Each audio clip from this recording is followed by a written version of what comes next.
worries. All right. Man, okay, really got to stop coughing or choking. But those street tacos were delicious. All right, now we're live on Facebook. And we're here for Kitchen Table Talk on, what is it, February now? February 5th. Freezing cold for everyone here who's in Northwest Ohio, which is awesome. Not super mixing it up yet, but we'll see who else pops in from around the country as we go on tonight. I'll go around and do introductions as we usually do, because now this week is going to be the first week we actually post this as a podcast also. So if people want to hear what we're talking about but not have to look at our faces, there's an option. Chad, you're up first. Just quick tell us about yourself. As soon as I stop talking over you. One more time. Chad, go ahead, whatever you want. You can start talking. Captain Providence Township Fire and Rescue. All right, Matt. That's it. Newbie this week. Yeah, Matt Fortney with Edgerton Fire Department. Nice. Welcome. Glad to have you. Tony, Mr. Plow. Yeah, Tony Combs. I've been a firefighter EMT for 20 years. I spent 13 years on Toledo Fire, and I've been with Providence Township for almost 5 now. Michael Green.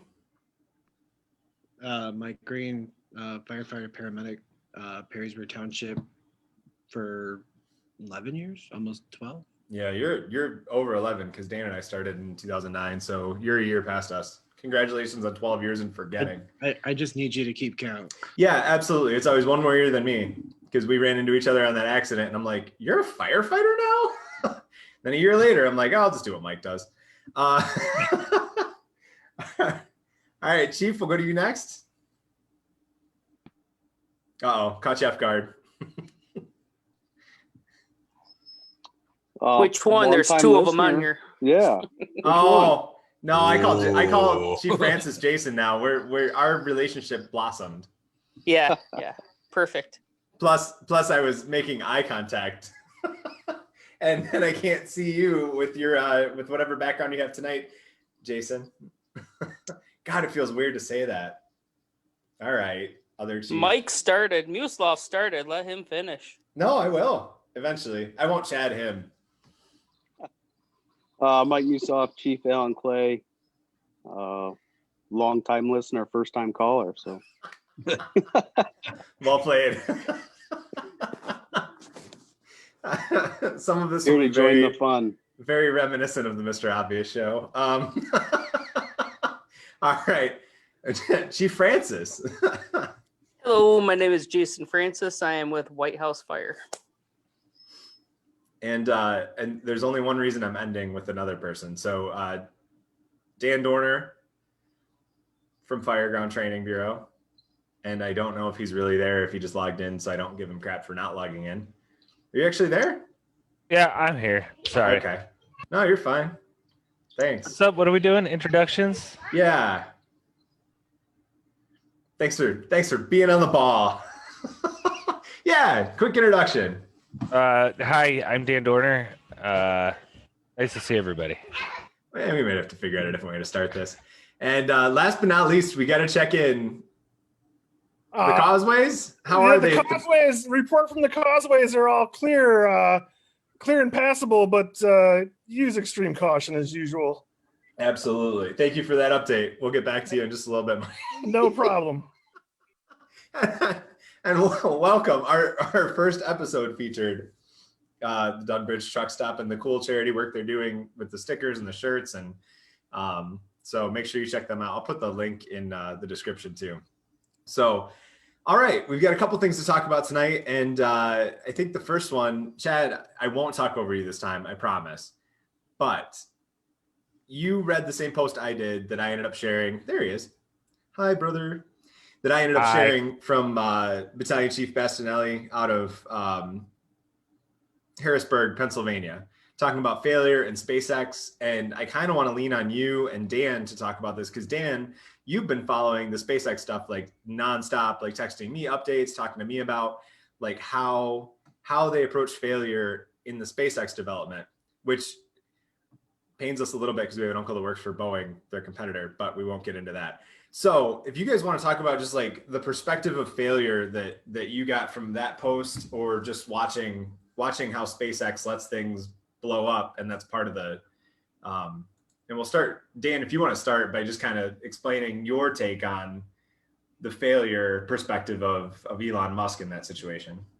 I don't think I have too much to say here other than it's interesting watching somebody constantly show proof of concept, and so often it ends with failure. But then, like, all the bugs get worked out. I saw a conversation on Twitter with a bunch of people. One guy asked, like, it needs 2 rockets to land. So they fired up 2 rockets. 1 rocket didn't fire up great. It has 3 rockets. So a guy asked, like, why don't you just fire up all 3 rockets, and then as soon as they light up, shut one down, just to make sure everything's working appropriately? And Elon Musk responded, like, because we're too dumb to do that. So that's what they're going to do with the next one. But I don't know if it was never thought of. Oh, like he legitimately was just like, no, we didn't think of that, or like He never said they didn't think of it. He just said they okay. were dumb to implement it. Yeah, okay. In this particular instance. I don't know. I just think it's fun to watch the failures during the proof of concept, and then once it gets past the proof of concept stage, there haven't been too many failures. Chad, any takeaways from reading the post? I know for sure you read the post. So if anybody else saw it, or if you didn't see it, it's on the Fireground training page, shared from Chief Bastinelli's post. And it's a great read. It's a little longer for getting caught up, but maybe I can summarize it. But Chad, what were your takeaways? My takeaways are just the scientific method that failure is always an option, that you learn from your failures, then grow from them. And then also, as long as you're making forward movement out of those failures, it's not necessarily a bad thing. And like Chief Bastinelli says in there, the media was scrutinizing it, or and others scrutinizing the failures, since they believe this is number 2. Why has it always got to be about the media? Sorry. I thought I had my WTOL mug yesterday. I don't have that one tonight, so I can't be as upset. Go on. But yeah, the criticalness of people from the outside. Right. We'll say legitimate or non-legitimate media. We'll go that way. Does that make it Wow. I don't know if that makes it better or worse. But, whatever. I get your point. But yeah, people on the outside who don't understand how the process works, right? Right. So where have we seen this in our departments? Where have we seen failure that gets that kind of response? I wouldn't necessarily call it a failure, but I would call it more, I'm really hoping the dog doesn't bark. I'm really hoping Dan's kids don't bark. So far, so good. I would say, like we were discussing the other day, failure comes out of, or failure can come from policy and procedures. Yeah, just lost my train of thought. Well, and let me throw this out here then. So a lot of times, like the way Dan and I would do training, or do training, it feels like I'm talking in past tense because we haven't been able to do a whole lot since COVID, obviously, like everybody else. But one of the things that we do is like, we don't necessarily set an end goal for whatever we're doing. So if we're doing extrication training and we're doing hand tools only, so we're just using a Halligan and an axe and whatever else on the rig that doesn't have power, we don't necessarily have a lesson plan that goes with that, because the value of letting them, even if it takes longer, I think it took like 45 minutes to an hour, something that we thought we could rotate through quicker. It took 45 minutes to an hour before they finally defeated the nadir pin, because it was just a pain. But in that process and in giving them that time to run against those failures, that was more valuable than showing them, oh yeah, if you pry here or you go here or try this, just letting them go through the motions. And it takes time. Just like for SpaceX, it takes time, it takes money, but the investment that you're putting into that part of it is more files in the filing cabinet up here. So instead of just showing them one way on one car, now they've had the opportunity to find their own failures and see, you know, okay, maybe on this kind of car, when I see it, I remember that when I moved it this way, it didn't work out as well, but I know that I eventually ended up doing it this way. And I think that's where, you know, especially we talk often about how failures on the training ground, that's where we should have failures. And Dan and I oftentimes push people to failure. Once you get the basics down, then you try and find where are you going to fail on the Fireground. You speed it up, you add stress. And because we all have a failure point at some level, and to find the majority of those in training and be able to address them, I think is more valuable than just, you know, you practice the basics a lot. Yes, we have that shared foundation, but then from there, push yourself harder, make it more realistic. You know, when I personally do drills, I try and get myself amped up a little because I know in real life I'm going to be amped up and I make more mistakes and I look maybe like more of an idiot in front of other people. But I also know how I'm like what I'm going to do wrong then in hindsight. And I think there's value to that gets sometimes underplayed because people don't see the value in failure, and sometimes underplayed because of, I mean, just time constraints. You know, we don't have time to let people fumble their way through and find their own path. But if we're doing department drills, or if we're doing our own class for a group of people, or if we're just hanging around the engine house, you know, with a group of go-getters, then make that time. If they're down there for a Saturday morning and you're hanging out for 4 hours, you've got all the time in the world to do one thing and find your failure points. Is that anything that anybody else kind of can connect with? Well, you know, FAIL is an acronym, right? Oh, geez. No, but I'm excited to hear what it is, or I forgot. First attempt in learning. Ooh, I thought it was going to be way worse than that. I wish I had a bleep button because I was a little ready nervous. for the joke. Yeah. First attempt in learning. Hey, that's a good one. Also, welcome, Training Captain McNutt from White House Fire. Didn't get a chance to introduce you because you popped on a little later, but we're going to be doing this as a podcast too. So since not everybody will be able to see everybody's names. So as a training captain, what's your take on the failure aspect of things? Kind of similar to what you were speaking about.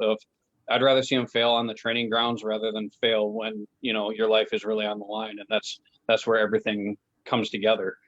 You're going to make mistakes out in the field. That's just going to happen. But if we can minimize those through training, I would rather do them in a training building or on a station drill or something like that, where we find out where our weaknesses are, than find out we didn't know something when we really needed to rely on that. So failure is part of the learning method. You know, not everybody's good at everything. Somebody's going to fail. It's how they react to that fail. Did they learn something from it or take something away? Every time I put training on, even for the guys that have 30 years of experience, the first thing I'll ask them is, well, did you learn something new today? Mm-hmm. And if I'm not teaching them something new, whatever their experience level is at, then what am I doing? Mm-hmm. Because everybody should pick up something new, because it's a different perspective either way. So my thing is failure is not really failing when it's in the training environment. When you give up and say, I can't do it, that's when you fail. How do you address, I guess I would almost put it in two categories. You've got the comfortable fails and the uncomfortable fails. In terms of the people training under you, right? So you've got the people that are okay with failure because they understand, they get the why. They get why you're okay to fail on the training ground, why, you know, we're going to push them to that point.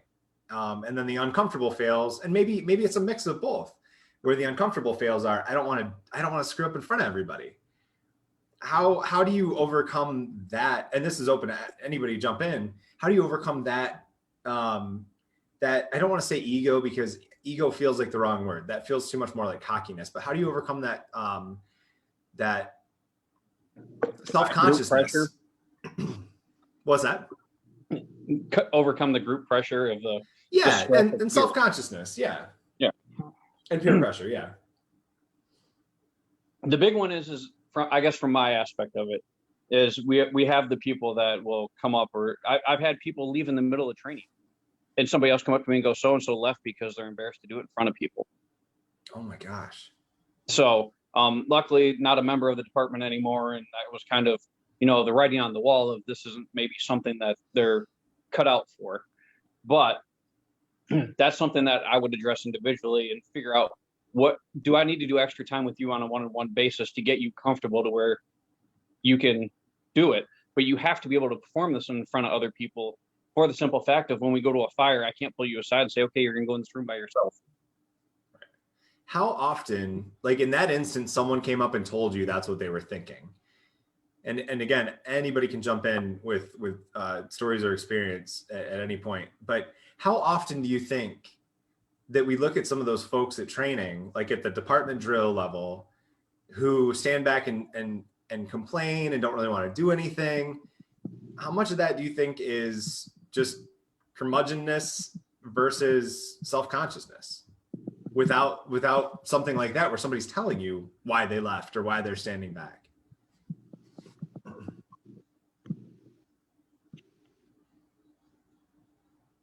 Well, it's kind of one of the ones where you definitely have to address it, because if they're going to stand back at training, they're going to stand back at a fire.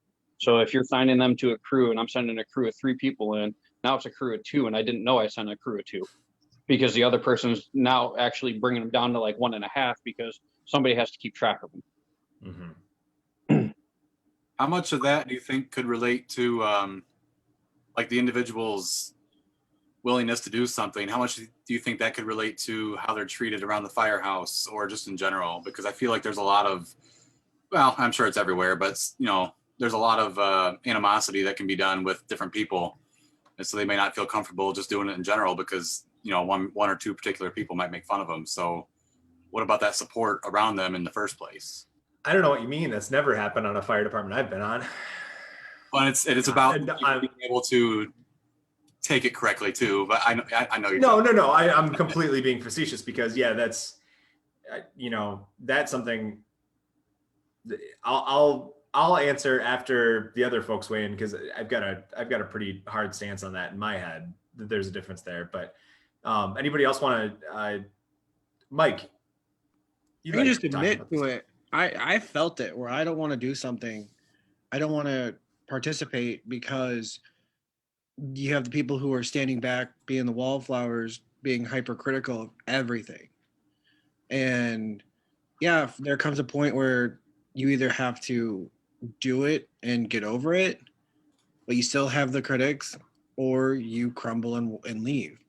But I know I've felt this time and time again.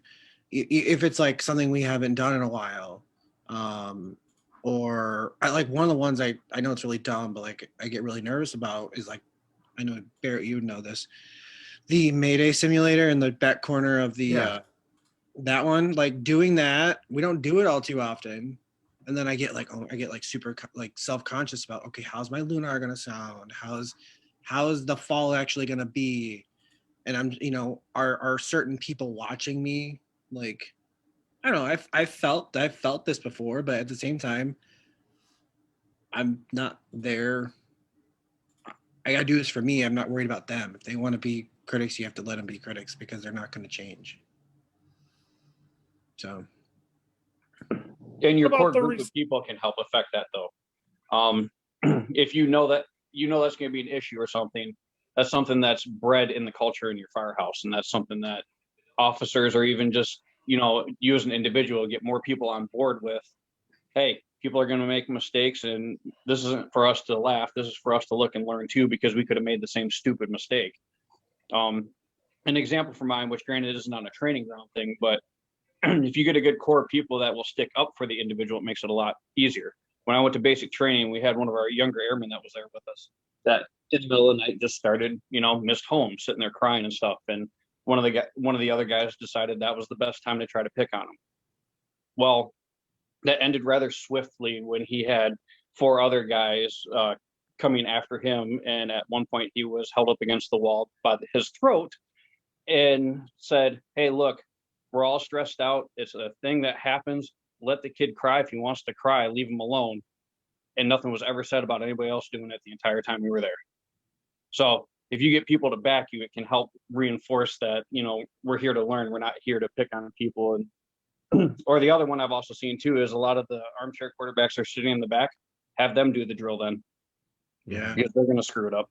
Yeah, I think it comes from any organization. The leadership has to step in and kind of force that issue. If that can be the outsider's opinion. Absolutely.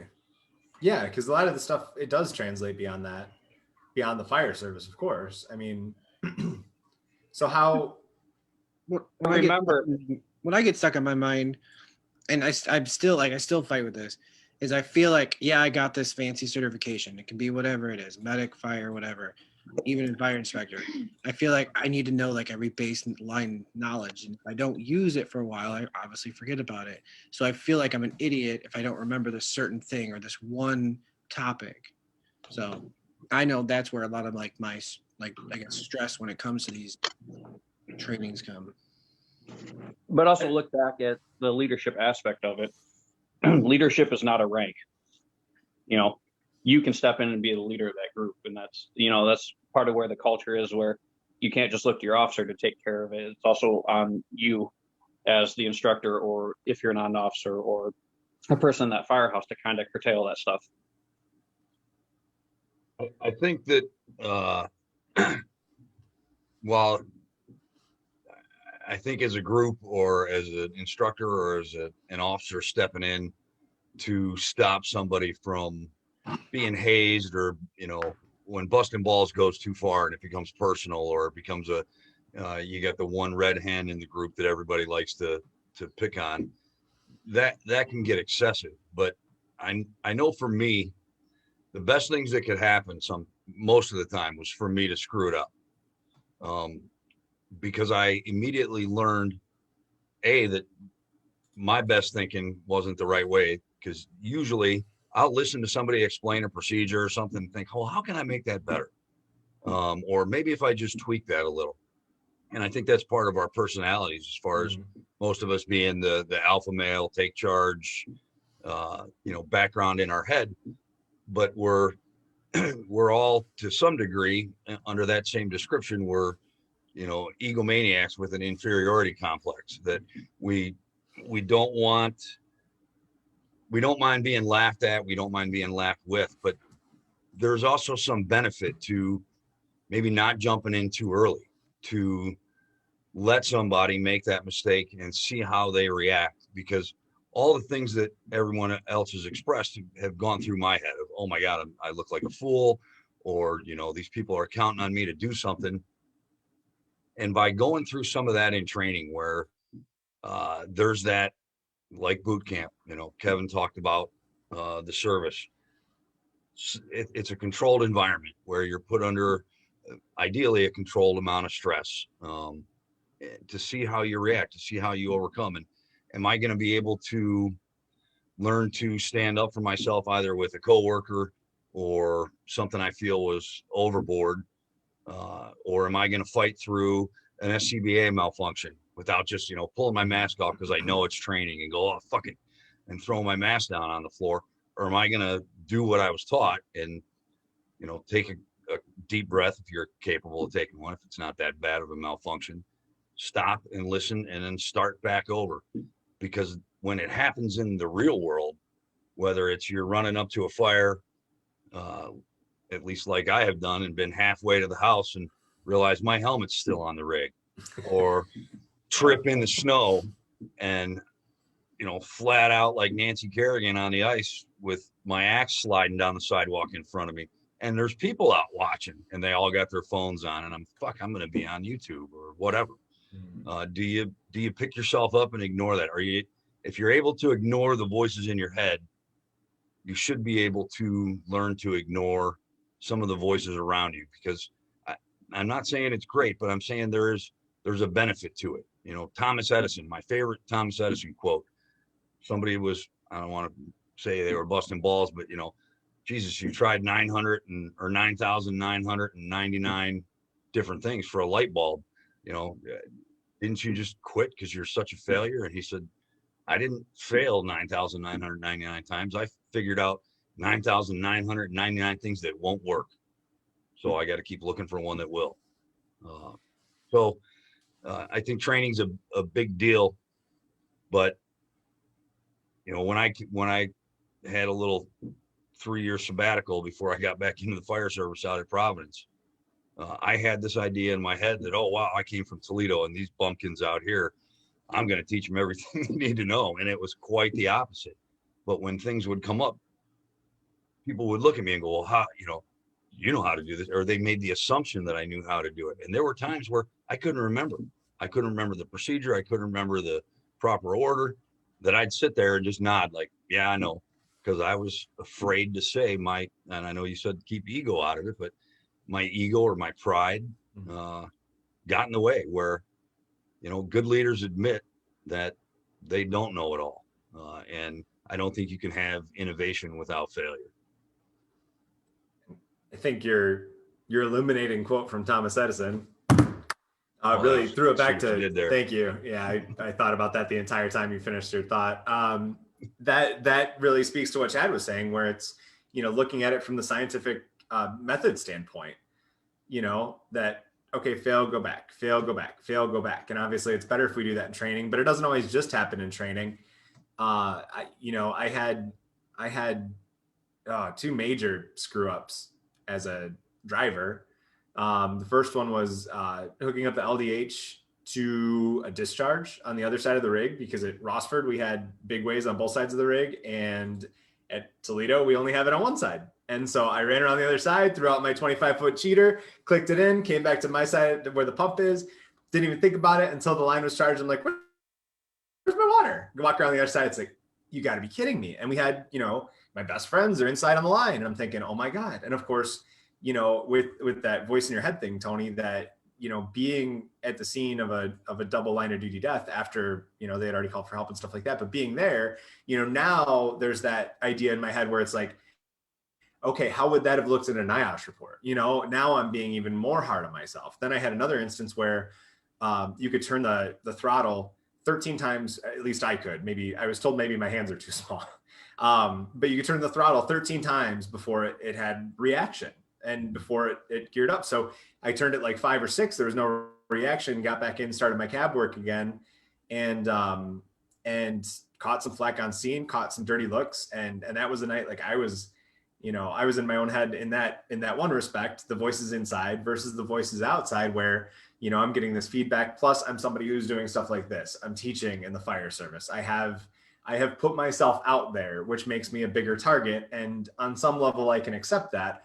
But on that level that night, as just another example of why I shouldn't be a firefighter, I was ready to quit the fire service because I was so irrationally convinced that I was just always going to be a screw up. And I ended up talking to one of my mentors in Cincinnati. I think it was only a couple of days later. And he's like, if you don't screw up, how are you going to learn how to fix the issues? Like, you can only learn so much in training. So I guess how do you think, I don't necessarily want to say your department, but maybe your crew or your folks, how do you think you handle screw ups on scenes? I mean, again, it comes down to the leadership part, but in like an honest and open sort of perspective, or maybe the better question is, have you ever had like a reaction, not considering that, I've been an asshole to people who've screwed up on EMS runs or fire runs. Dan can tell you, because he's usually the one walking up to me afterwards saying, hey, quit being an asshole. But how, I didn't even realize you slipped in here, Mike. You know what? You can stay muted. That's fine. We don't need any examples. I just told you that I did it. You don't need to tell me how. Mike's got some good ones on me. So I guess how do we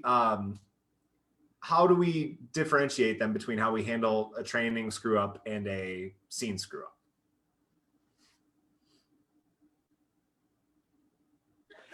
I think a good example would be for a training screw up. It would be a teachable moment. Depending on what the screw up is, you stop the drill right then and there. Don't call out names by any means, but say, hey, this is an example of what just happened, and then this is how we can learn from it and move forward. Mm-hmm. I guess on a scene, it would end up being a critical, or not a CISD, but It would just be a debriefing after the incident itself. And for us, we don't really do after action reports or talks or anything at White House. We should, but we haven't in a long time. But of course, knock on wood, I mean, we haven't had that really big earth shattering couple department incident where we've had to do that. But even the smaller incidents, you probably should do little critiques on it, what you did right, what you did wrong, how can we improve on it. One of the things for me personally, what really sucked that I screwed up on huge, a couple of years ago, I was scuba diving in the Salisbury Quarry. I was 30 feet down. We were doing a training drill, and I had the stem of my scuba bottle get stuck inside of a Jeep that was underneath the water. So talk about a pucker factor. Yeah. Ended up, and that's one of those things where you're thinking, you're like, oh my gosh, I'm going to die. And then you're like, just calm down, chill out. So at that point, I couldn't get the stem off. I ended up having to take my BC off and jam the stem back through the corrugated metal and then get back in the BC, and then I was able to surface. Of course, I used almost 2,000 PSI of air trying to maneuver and do everything, but that was a huge screw up on my part.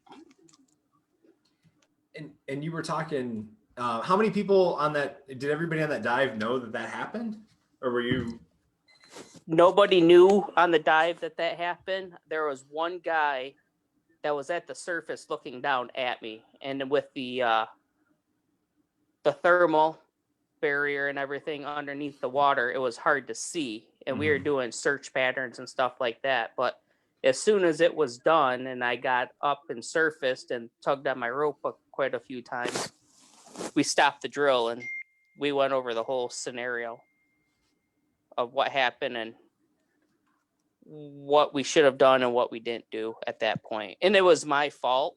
You know, I'm like, oh, a Jeep. I'm going to go inside and look at this Jeep that's all corrugated metal and everything else. It was open on all four sides. So I'm like, what could go wrong, you know? And something ended up going wrong. So I'm like, well, that's my fault I shouldn't go inside of a Jeep just with one person. You should have two people around you at least to do something like that. So, yeah, I want to hit on the after action report thing for a second, because of course, if you looked at fireground4.com, you know that I'm into that stuff and putting those together.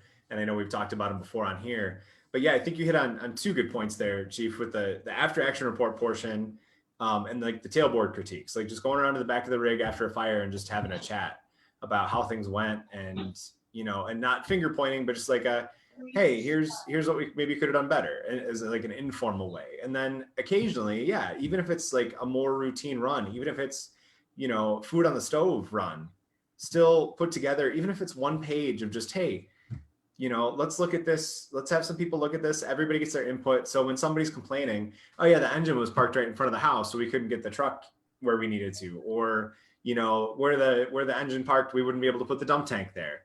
Like those little things that on those smaller incidents will have an impact on a larger incident. I think there's value to sharing that, especially when we know that's what people are saying in the rigs anyway, right? You're sitting there staged, you're looking out the window going, I can't believe those engine assholes parked right there. They're not supposed to go there. Or I can't believe they drove past the house 3 houses down. Now they're backing up the road. Like, we make mistakes on every run. And what do you think it would look like if we talked more about our failures as individuals, like the Chief just shared his story? Like, if we just talked about our failures more openly on a regular basis, and then as a department, are we comfortable talking about our failures that way? Even the small ones?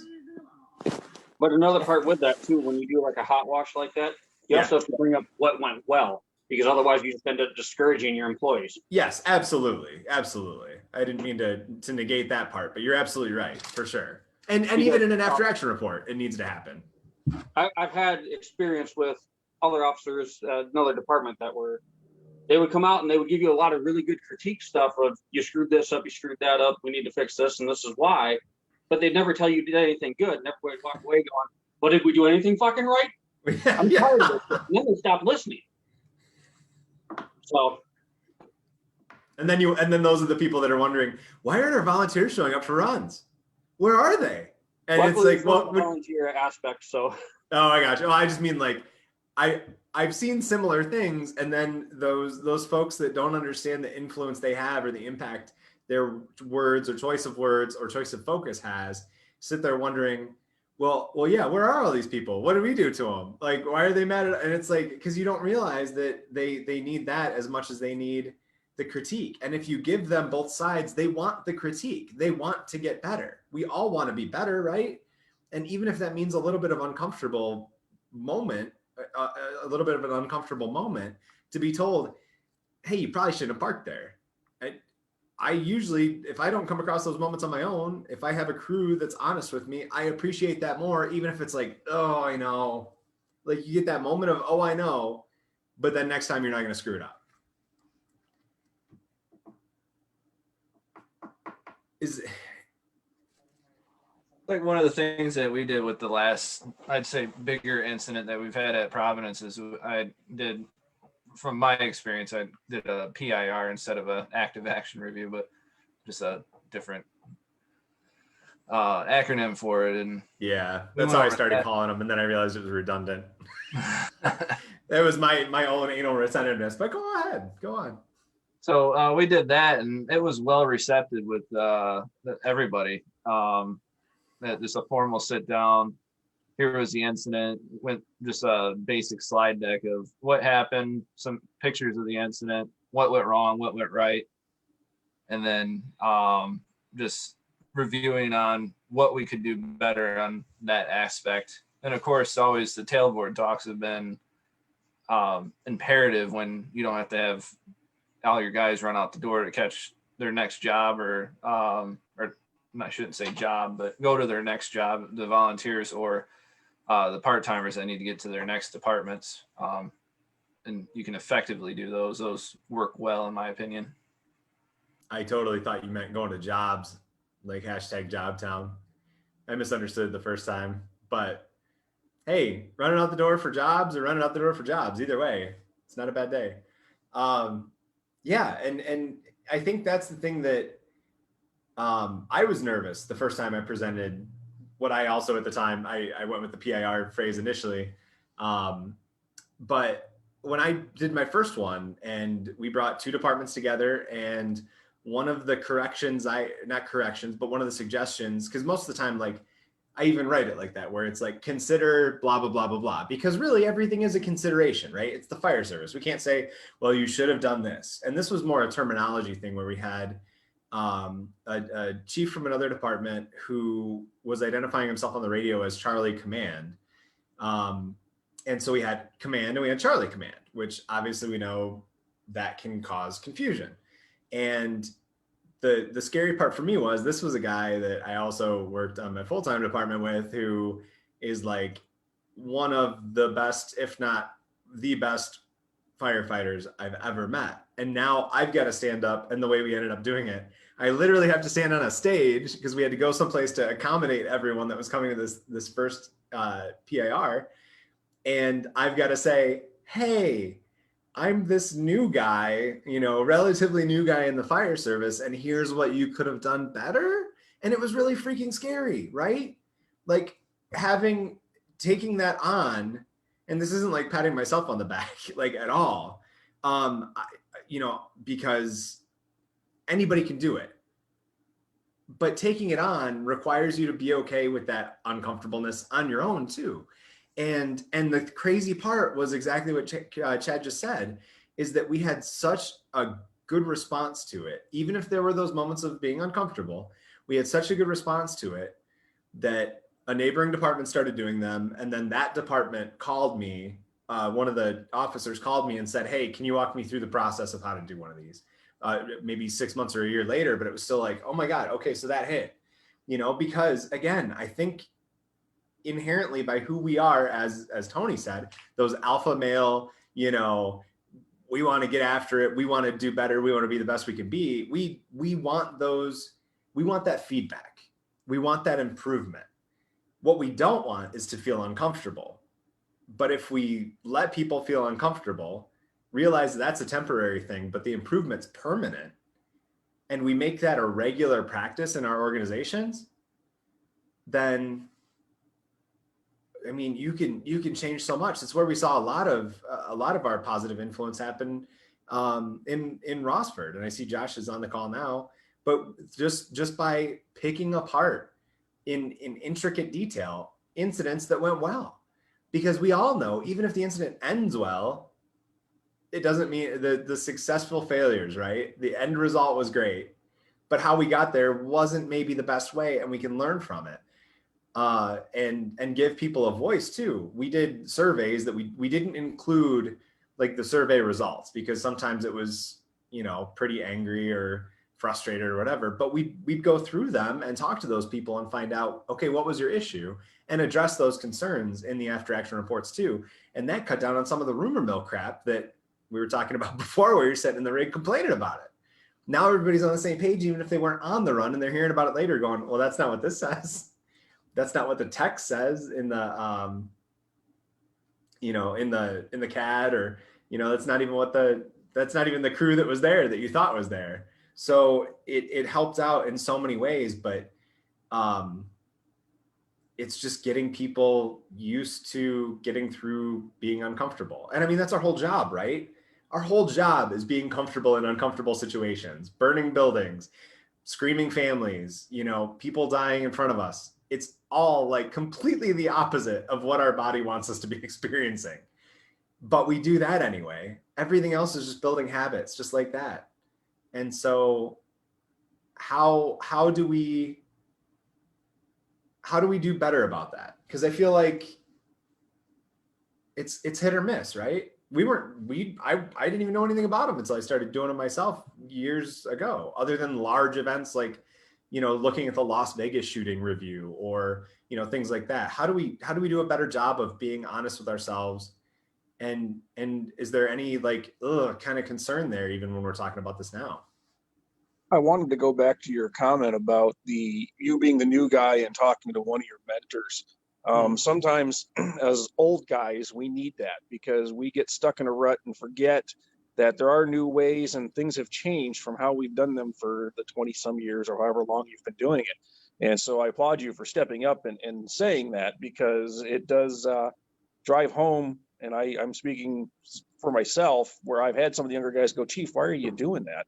Mm-hmm. And then I start thinking about it, and I'm like, you really know what? That probably isn't the best way to do that. So thank you for pointing that out.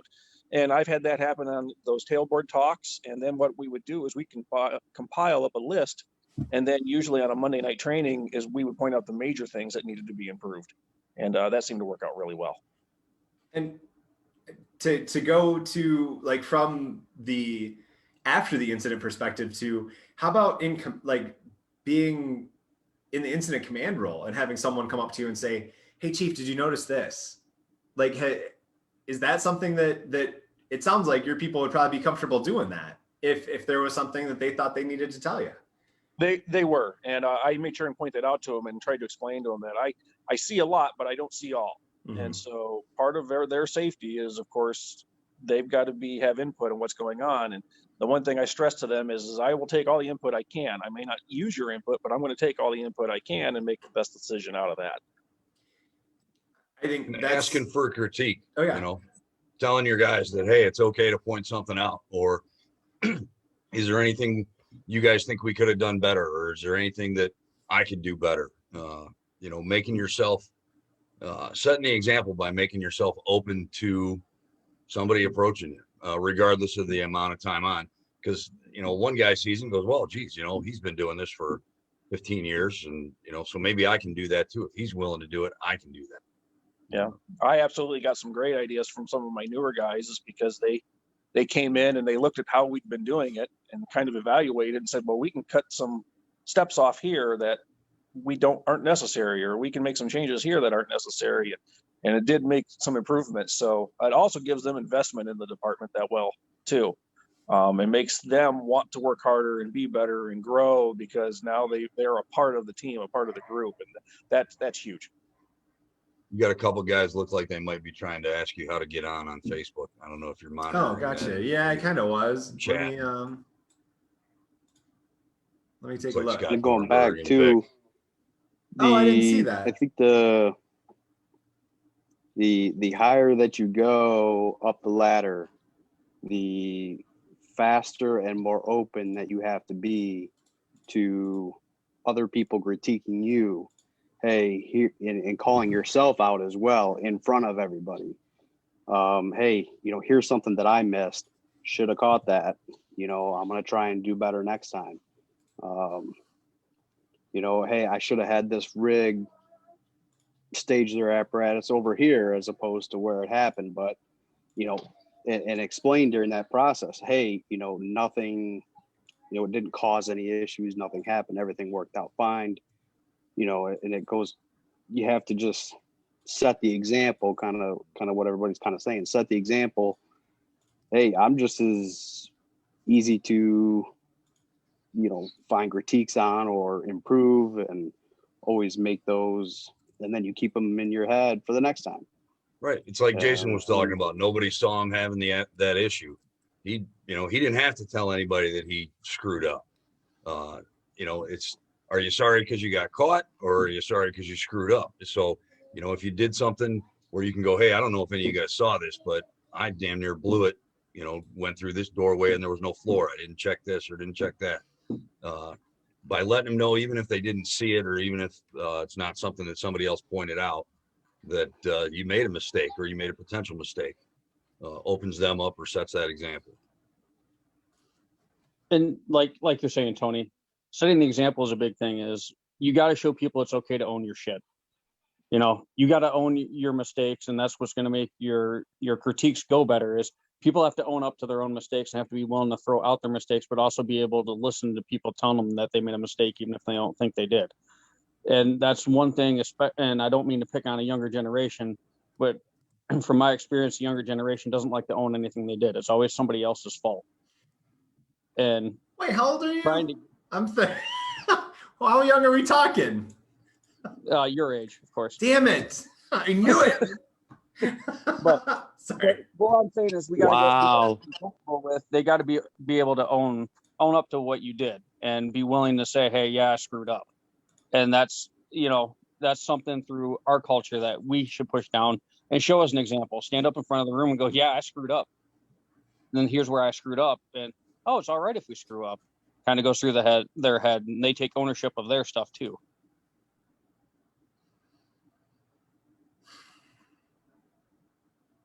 Is all this happening enough? Sounds like a loaded question. I think the tailboard talks are extremely, extremely important, and add so much value, and especially when you can admit to hey, here's something that I could have done better. A lot of times it's knowing what resources you have at your hand, and maybe we should have used this instead of this, or use this rig to transport as opposed to that one. And hey, it's okay. Oh, hey, he didn't freak out on us because we made this decision.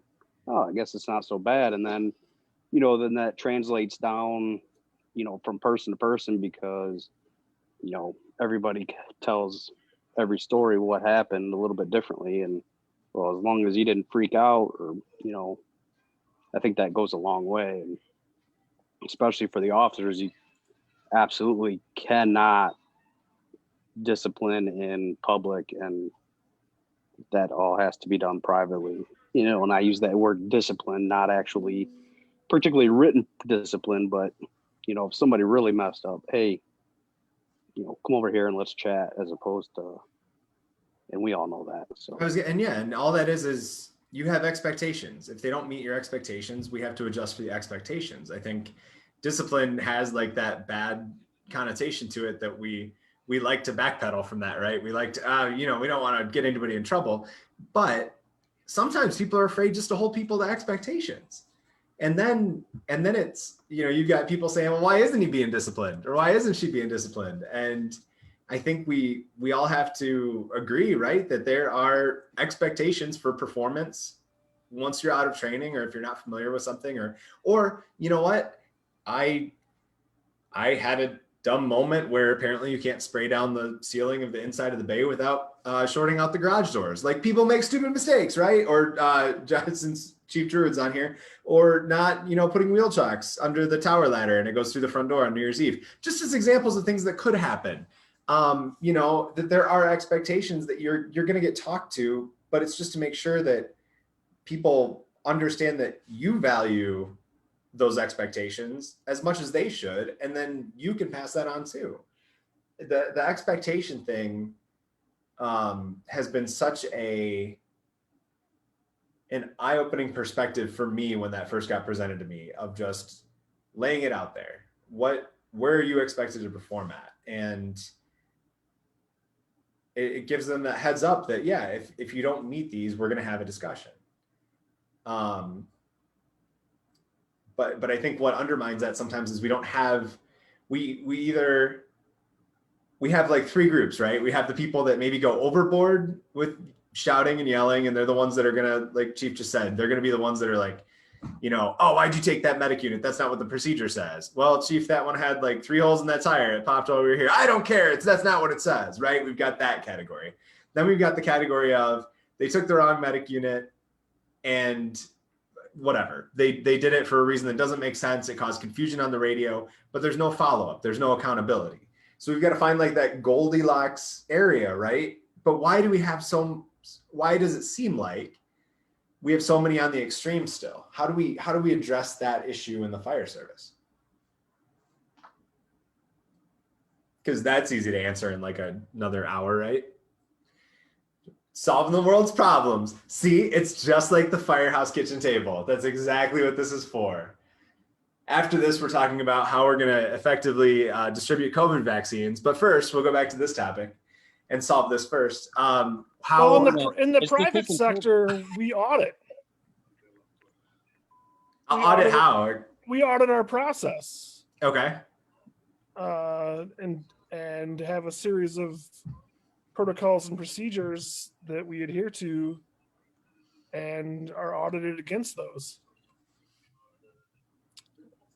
And what happens if you deviate from? Like, what happens if they find out? Well, in our case, it's an actual certification, an ISO certification. But so we lose that accreditation, and it makes it hard for us to do business. But in your case, there could be various levels of nonconformance that earn that particular person disciplinary action or what have you. And I guess, are you worried when they come in to audit something you've done? No, not necessarily, because again, all you have to do is do what you say you're going to do. So if your protocol, it sounds so simple. Well, it does. But all you're doing is auditing against your own process. So if an auditor finds a loophole and you get a nonconformance, your choices are to either fix that through a disciplinary action, or change your process, or both. So there's ways through that, but maybe some of that needs to trickle down into any organization. Does anybody have anything similar to that? I mean, the EMS side, right? We do QA, QI on EMS. Why aren't we doing it on fire? You're welcome.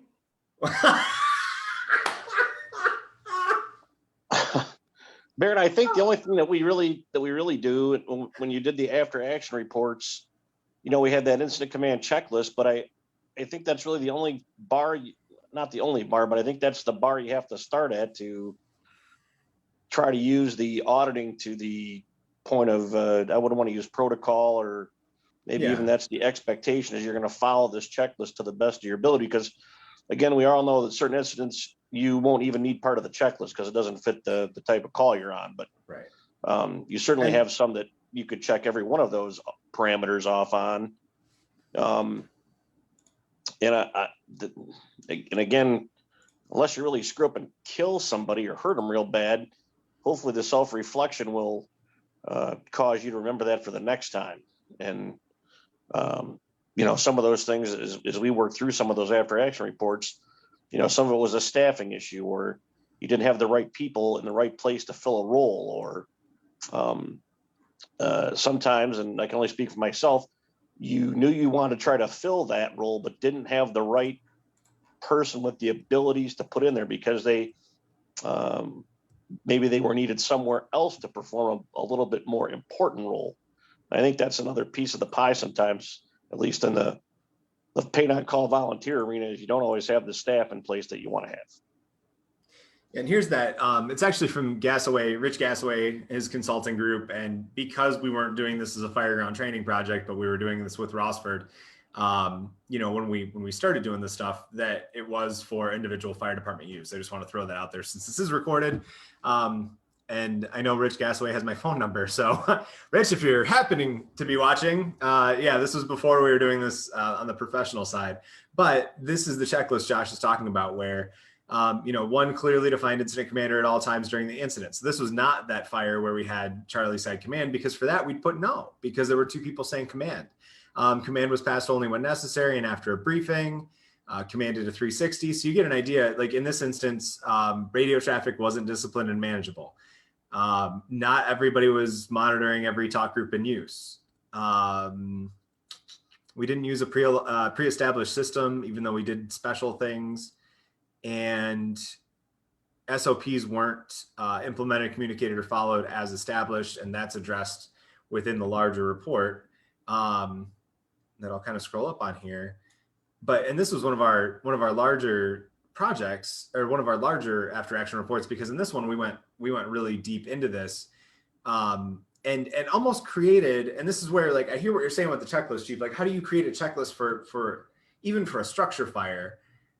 EMS runs, we've got a pretty good, easy chart to follow, right? We've got our protocols.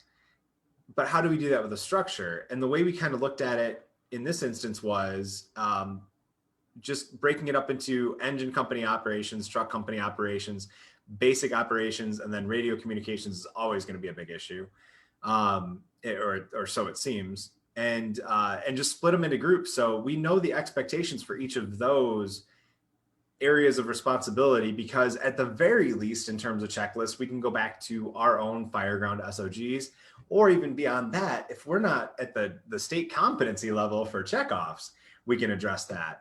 And maybe, this isn't the cleanest way. It's not a checklist. It's identifying issues as they arise, but maybe there is a way to come up with, hey, let's all sit down and figure out what are the things that as an engine company, we want to happen at every fire when it's reasonable, right? Like it's not an always thing, because never always, but it gives us a good framework for what we should expect. And you can assign risks to those items. Ooh.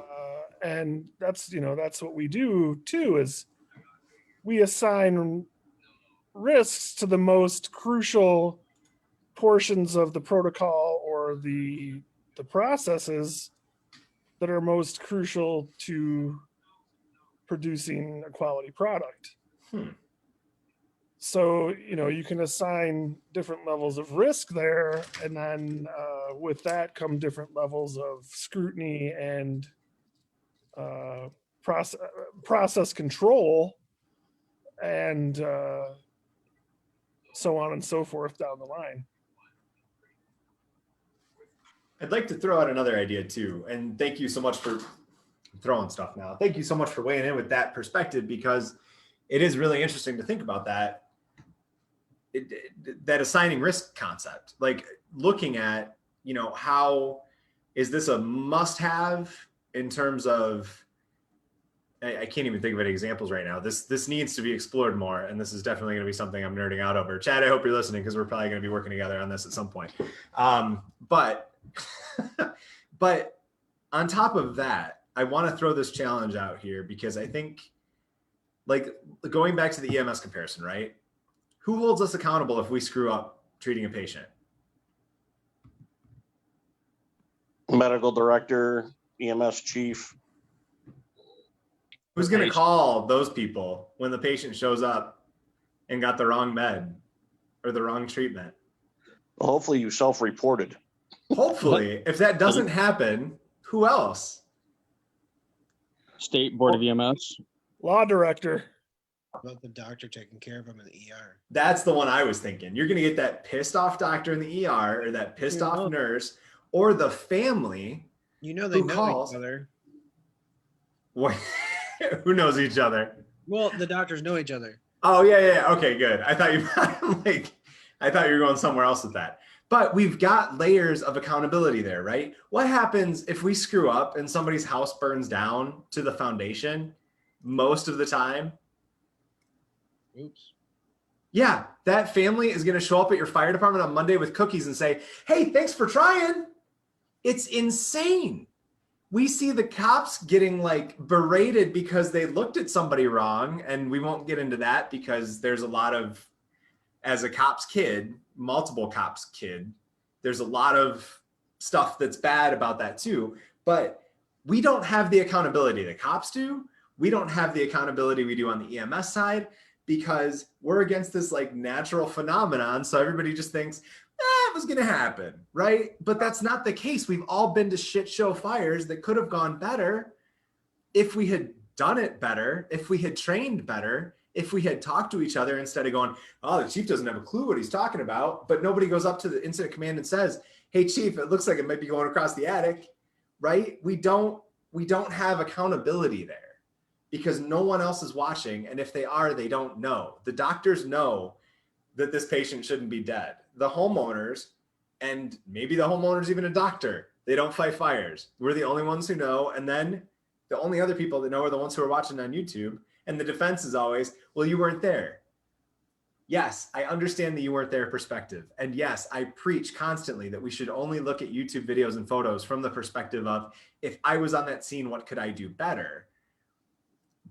But just because I wasn't there doesn't mean I can't take away some things that could have gone better from the images that are available. And I don't need to blast them on Facebook and say that, but I also can't see that and call up that department and go, hey, you know, I saw these pictures. I'd like to know more of the story. And then when they tell you and you're like, I don't know, I teach this attic fire class. Do you want me to come out and teach it? It's not going to be received well, right? Because we're not held accountable in that on any regular basis. And now you're trying to, like, you know, how do you do that without, sorry, Scott sending me a message. Scott, welcome, Scott, by the way. Thank you for jumping on. He's excited about the cookies getting dropped off on Monday. He's trying to figure out if he's working on Monday to get the cookies. So we don't have that accountability on a normal level. So then when people post something on Facebook, they already have that barrier up, but you can't even go to your neighboring department without risking them going like, well, no, you're here to badmouth us, or you're trying to steal our fires, or you're trying to whatever. Like, how are we supposed to be honest with each other and try and help each other if we've never had that? Until somebody says, hey, yeah, maybe, you know, it takes somebody inside the department to go, yeah, maybe we kind of screwed that up. And maybe through an after action report, or maybe through an honest discussion, we get to the point where we figure out how to fix it. Or we say, nah, that was our one fire of the year. We're not going. It happens. We say the same thing that the homeowners did as they hand us the plate of cookies. I'm putting my soapbox away again.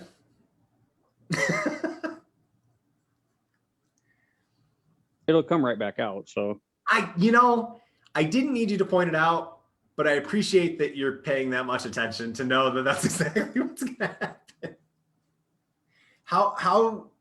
What would a system like that look like aside from checklists? How do any of you feel comfortable calling your neighboring department and saying, hey, that fire didn't go really great, did it? What can we do to help you? Yeah, Mike's already shaking his head no. And I was on a neighboring department of Mike. But we would call each other at the lowest level, right? I'd call it. That works. What's that? Something, At the lowest level, yeah. something I don't know. You're gonna feel uncomfortable, but we've done that. You're going to Something feel I- uncomfortable, but yeah. Something I started doing is I would try and meet usually once every other week with my neighboring chief, and we would talk about calls that we had together. And hey, I noticed that one of your individuals was kind of struggling with this, and he'd do the same thing with me, and so that worked out pretty well.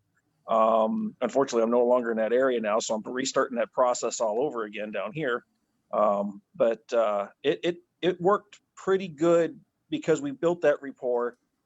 It probably also helped a little bit that he started on my department and moved over there, so we already had that to go with. But it sounds like they're still doing it since I've left. The two chiefs are getting together and they meet regularly and discuss things that are happening in between the two organizations, because they do work together an awful lot on calls. I like how you said it's a process. You're starting that process. Because sometimes Yeah, it's easy to that's think we're going to exactly fix what it this real fast. Yeah, no, it was a long process, because the first chief that I dealt with there, he was an older gentleman, been there a long time, and you could tell that he was kind of set in his way, and that's how it was going to be, which was fine, and we were able to adapt. And then when he left, the next one came in, and he was kind of a prodigy of the first one, but a little more open. And so I kind of worked with him on that. And then when the third one came through, that's when I really was able to get it going and working. And it definitely took probably about a 5-year deal to get up to where it was at when I left.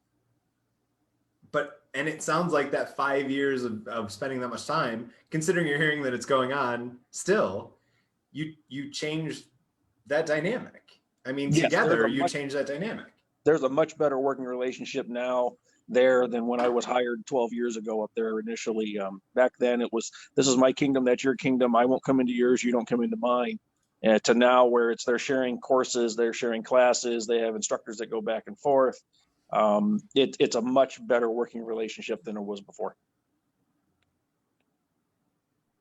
Well, and as he pointed out, we are starting to culture shift even down here with that. I mean, how many years ago was it, you don't cross this line, this is our fire, we're going to take care of it, we're not calling for help, we're going to let it burn to the ground, or we're going to take care of it.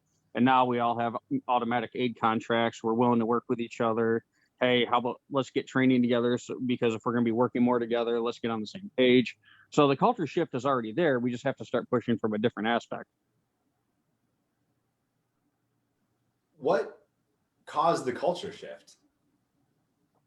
Desperation.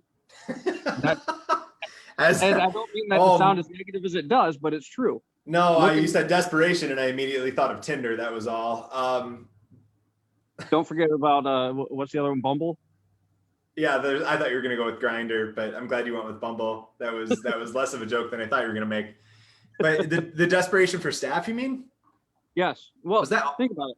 Volunteer numbers have been decreasing. I mean, back in what was it, like 1994, they actually did a study on it to push what is going on in the volunteer fire service. Why are less and less people joining? So now all these different villages, cities, whatnot that have volunteer firefighters have to do campaigns to try to get people, and the turnover rate is, like every 3 years you're out there looking for people, and we still can't put up or catch up with the numbers of what we're losing. Well, eventually that caught up with us. So now we have a smaller response from volunteers, but the fires haven't changed any. They've gotten more, and they've gotten bigger, and they've gotten hotter. So where are we going to draw help from if we don't have our volunteers coming? Now we have to reach out. We can't do this on our own. And I think it forced the hand of it. So that's where I'm saying, I don't mean the desperation thing to sound negative, but that's truly what it was, well, how else can we do it? Well, and we're talking about honesty. So if desperation is the best word for it, which I agree with you, I think on some level it is. You can't have walls up. Well, some departments still have, and they end up on the news, but you can't have walls up and also expect your fires to go out. I think part of it's the staffing, like you said, but another part of it is the and this goes back to that whole generation thing. is the older generations were very self-sufficient. You did your thing on your own and you didn't ask for help because that was a sign of weakness. Where the shift has been to now is we're much more collaborative. We work well together. We do more together. And I think now that we're getting more of those types of people into the fire service, it's not that standoffish that it used to be. It's, we are here to do good as a group. We're not here to just build these walls and keep everything in. Now that I go off of what Kevin said, I believe it's a culture shift in this area with different leadership and the ability for leadership to work well with one another. At what level? Like the top leadership, like the formal leadership? Yeah, it's formal leadership. As far as the fire department, I wouldn't say like government. Okay, yeah, I gotcha. Yeah. Do you think communication ease has aided in this? Like it's easier to get a hold of each other now and immediately? Like, I don't know. I was just thinking about The what has? I'm sorry, I missed the beginning, Mike. do you think communication like methods have aided in this? Like you're no longer having to like, oh well, chief whatever has to answer the phone. Well, he's never in, but now you can just straight up text him or comment on social media and then like kind of extend the olive branch that way. I don't know, just thinking the way we communicate has changed.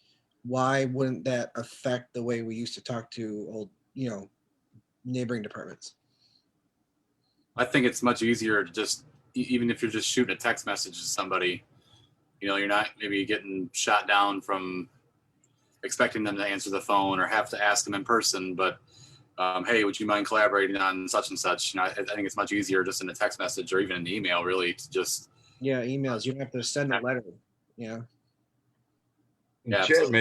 Chad made a good point about the leadership. I remember taking the test for Toledo back in the early 90s down at the convention center with 5,000 other people. And I remember seeing the guys come in with their volunteer shirts from all over God's creation and pagers and thinking, man, I got no chance. I don't know shit about the fire service. I just got out of the service. And I remember talking to a Toledo guy and he said, they don't want volunteers. And it was rare at the time.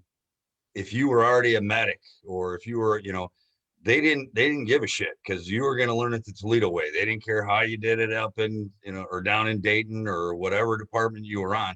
They wanted, they wanted green people because they would learn it their way and there was no room for debate on policy or procedure or best practices. Where now, you got guys like Mikey Lord that's on 3 different departments. He knows more people regionally and Barrett, just from having 3 part-time fire jobs.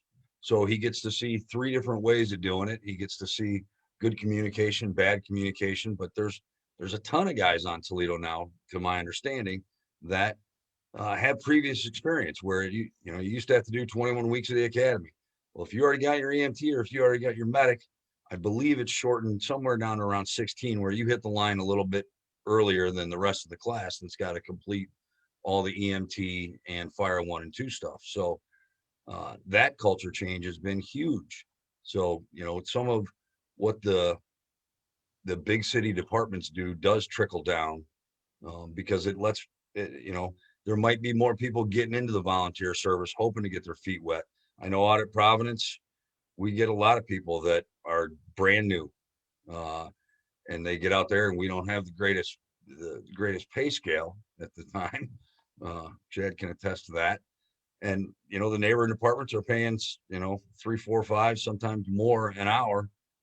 So once they get their feet wet and they get a little of experience, they move on to a bigger department and use it as a stepping stone. So I think all of that goes into how that communication that we're talking about, because now everybody knows different people at different departments. I was just about to write it down as you started saying that, because that's exactly what I was going to say. Now we've got like that to go back to the cliche, like that melting pot of the fire service regionally, right? And I'm going to make this comparison because I think it works at any department that Mike Lord works at, which I believe is now 95% of Northwest Ohio fire departments. Mike, correct me if I'm wrong. Maybe but 92%. 92. You're down a little bit, but that's all right. But even looking at Toledo, how some perspectives have shifted, where there are some debates at kitchen tables about, things like, and I'm going to see if I can trigger Scott here, things like smoothbore versus fog and stuff like that you wouldn't argue before. But now people come in with opinions because they're coming in with previous experience, not just from the suburbs of Toledo, but from, other large cities or, places further away, but they moved back home to be closer to family. And they're willing to challenge it because they've seen it in use. And I think even in our volunteer departments, some of that, and that's kind of why I asked you, Chad, is it the formal upper level management that's making those connections? Or is it, now that we've even seen part-time come into play, is some of it those people, and it's probably a mix, but is some of it those people coming in and bringing ideas with them because they have seen that variety? And I think the other thing, through like networking, one of the cool things that I think we got to see was, Dan, my brother Dan, he's still there. My brother Dan, Mike, Jake Hoffman, Joe Hoffman, Kyle Simok from Northwood, we'd all like meet up at Denny's after drill nights or whatever and just sit at Denny's because it was centrally located between our 3 departments. And we'd wait for calls, especially if it was like a snowy, awful night like yesterday was. We'd know somebody was going to get an accident, and we would, if let's say Rossford was getting a bad crash, we would text each other and say, hey, start heading toward your station because we want you guys to come out if there's going to be an extrication, and we're going to special for you. As we want the rescue squad to come out because we need stabilization or whatever. So we would do this down low, undercover sort of mutual aid stuff with each other. And then that kind of opened some doors, and it wasn't the only thing. It was a combination, because at the same time, Josh and the neighboring chiefs were having Northern Wood County Fire Chiefs meetings, and they were starting their incident management assistance team, responding to any incident in the northern part of the county, regardless of the nature of it and regardless of what jurisdiction it was in. If they thought it sounded like something that needed a chief's presence, they were free to do that for each other's departments and learn from it. And learn from each other. And we saw their incident command techniques and mentalities and tactics kind of merge.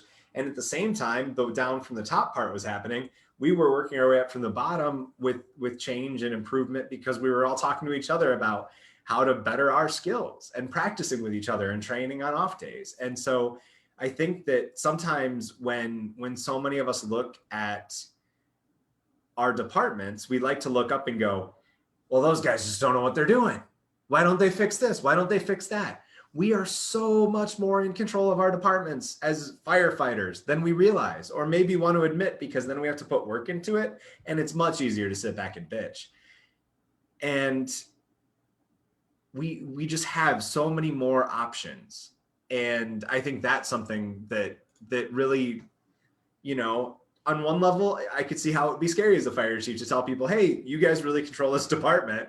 So if you want to make things happen and you come to me, we can make things happen. But stuff like that, what would a chief's and I don't know if Josh ever knew that we were doing that. I think we might have told him. We probably told him. So Chief Druid, if you recall us telling you that we would text each other as special. Yeah, but I didn't care, because at the end of the day, all it does is speed things up. And it fell under existing protocols. We weren't circumventing anything. But yeah, I couldn't remember if we ever told you we were doing that. Yeah, I ever told you no. No, exactly. That's why I couldn't remember if I told you, because I didn't remember a no or a yes. I think we just it was like this understood thing that it was for the benefit of our citizens, which is the end result is the most important part. Ask for forgiveness, not permission. Right, and work in existing protocols. I caught a bunch of flack from different people on different departments when I was in our Echo unit, and I would ask those crews, hey, I'm on the road because I was spending a lot of my time as the duty officer at Rossford. I'm on the road. Would you like me to show up? I never went, despite the rumors. I never went on my own. I would always follow the procedures that existed, and they'd always say yes, because who's going to turn down extra help? It doesn't matter what it says on the side of your fire truck or your car. If you need more hands, you need more hands. And yeah, and in that case, if it was a forgiveness thing, I don't even care about forgiveness. I'm still operating under everything I need to operate under. And if it's better for the citizens, I don't really care what anybody else has to think about it, unless it's violating some procedure or protocol. And if it was, I would have worked to change that before we even got to that point. And all I did was bitch about it. Oh yeah, you were awful. I don't have my plaque with the Crown Vic's not up on my wall. Damn it, somewhere. Jim. I know. Now wait a minute. Your last name's Dorner, and you're driving around just in case somebody has an incident. This sounds really familiar, like 2 Life Squad medics back in the day. You know, that's the funny part that I don't think people realize is when Life Squad 9 was jumping runs in Swanton, that some of that is genetic. That may have been passed down. Not all of it though. No, Dan doesn't do it. But that was going to be mean. I wasn't going to say Dan was lazy, but also, and Dan had like a family and friends, and I just had work. So, you know, it all balances out. Right, and I'll chime in with this last statement of this whole conundrum. We're in the business for customer service. That's it. I love the simplicity of your comments because I just drone on for so long. But you're right. And all of what we just talked about, being honest with ourselves about mistakes, admitting to our mistakes, sharing our mistakes individually, as a department, as a crew, as a chief, if we all are more open about that, it's going to be easier to improve our service to the citizens, right? It's going to be easier for us to recognize issues, address them, and be honest about it, and not have those, you know, look at like close call reporting and stuff like that. Just how much are we able to learn if we're just honest that, hey, we're going to screw up and it's not going to be perfect. And let's just talk about it and share it so we can all learn from it. And it doesn't have to be a firefighting thing either. I pulled a boner myself not too long ago. I shared with my people, and recently we got a big old fat AFG grant for SCBA and compressor that just got here within the last month. Want to buy a fireboat? Well, my dumb ass forgot that I had to pay for this grant up front and get reimbursed, so it delayed the purchase of the fireboat for probably another year by the time it gets here. Through my own mistake. So when people are clamoring, why don't we have a fireboat, or what's going on with that? You said, well, yeah, I made a boo-boo. Not a tactical boo-boo, like you're going to get hurt or killed, but I made a boo-boo because I didn't know that I had to pay for all that up front, right out the gate. So we're going to get there, but it's a little delayed. And it's stuff like that that, as you've already talked about, that helps you build credibility with your people, because you are fallible. But if you don't let people know you're fallible, or you can be approachable about being fallible, well, then you're fooling yourself.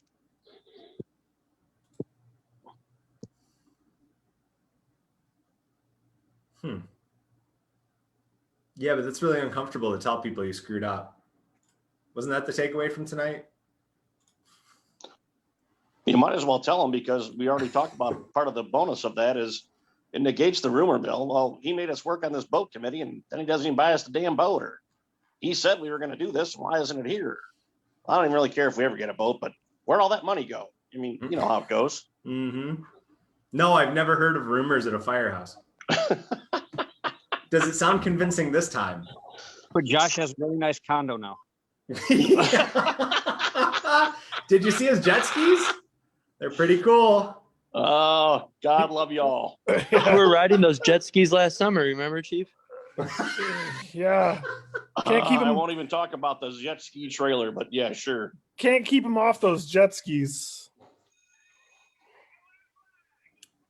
If nobody else points it out and you don't pull that clip of him saying I pulled a boner and freeze it right there and use that as a soundbite, because he said big fat right after it too, so you could put all that together.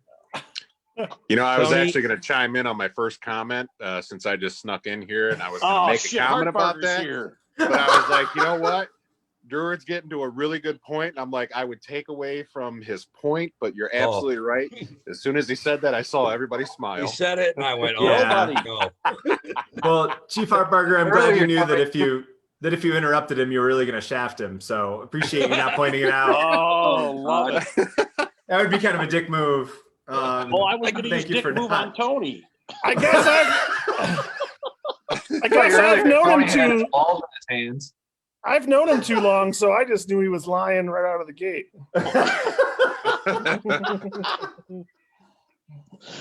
Oh, we lost Mike. He's out. No, he's I think he would have logged out if he was.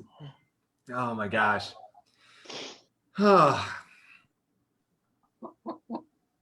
We didn't even get to European helmets tonight. I think we have to save. So here's my thought on European Didn't we helmets. just talk about European helmets? I thought that's what. Oh, come on, start this topic. Start this topic. Let's go. This is gonna be the hook that every week we're like, oh, next week we're talking about European helmets, and we never talk about them. Yeah, it like just gets Jimmy more people Kimmel to saying show up. Matt Damon wasn't Yes, available. Yeah. Oh my gosh. But I have my European helmet coming, and it should be here next week. You There's getting one somebody on too? this call that has I'm getting one. Okay, so Josh and Chad are both I'm getting rocking one. it. That's got to be huge. I'm getting one if the stimulus check shows up. Oh, jeez. Literally. John, you gonna chime in on this? Yeah, that helmet for Josh is going to have to be massive to cover that thing. I mean, I know it's dark in here, but come on, man. It ain't that big. Wow. Oh, wait. I'm talking about my cranium. That's what she said. Oh, boy. I'm dropping the bomb after saying screw the helmets. We really. Is there ribs on that helmet? For his or his pleasure. And I'm on the outside looking in, wondering what a European helmet is. Oh, standby Ever caller. ridden a motorcycle? It looks like I've already got one. Have you ever seen the movie Spaceballs? You ever heard of that's what it Maverick? looks like. 100%. Dark I helmet. have a European helmet in my pants. Should be on a T-shirt somewhere. Now, this is the first time this thing has actually fully 100% felt like a kitchen table discussion, you guys. And I just want to thank you for getting us to the point Glad I could break up the of levity. dick jokes. So this is what we're talking about, Mike. Good looking helmet. That is badass. They're very comfortable. I've used one. It's very comfortable. My only problem I had with it was it really reduced my hearing capability. Sorry, what now? Yeah. I wore one when I was up in Alaska, and I used it for a couple training exercises and things like that. It was very comfortable.